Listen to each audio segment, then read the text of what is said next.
The T-Mobile G1, which is what we're looking at today, is often called the Google phone. That name's only half correct though.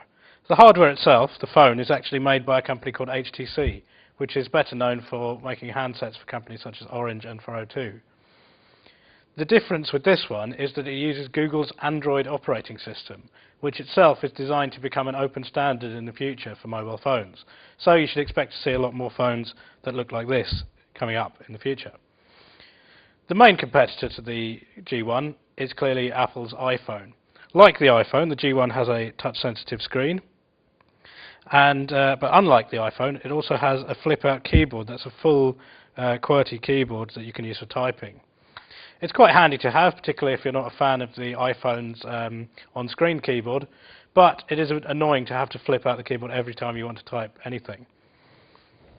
The screen itself is a little less sensitive touch-wise than the iPhone's. We found a couple of times that we had to repeatedly tap at it in order to get it to recognize what we wanted to do. It is designed to link up to your Google account though, so in addition to synchronizing with a PC on your desktop or notebook, you can simply plug in your Google account details and it will pick up your email, calendar, and so on from your Google account, which is a very handy thing to have. It means you don't really have to synchronize anything, it's all done wirelessly.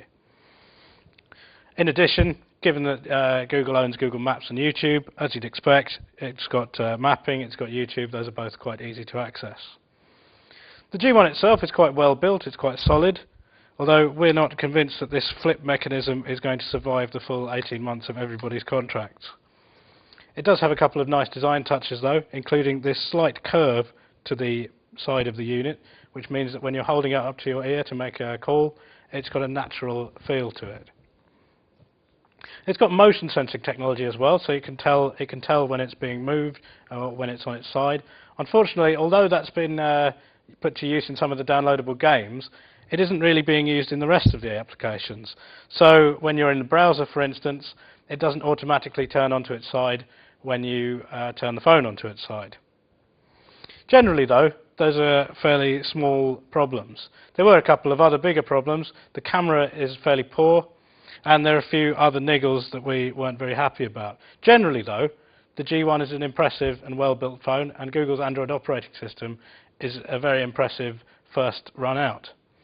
At £40, the G1 is competitively priced against the iPhone. That's £40 a month, and that includes 800 minutes of calls, unlimited text messages, and unlimited internet access, which is something you need given that the phone is constantly online.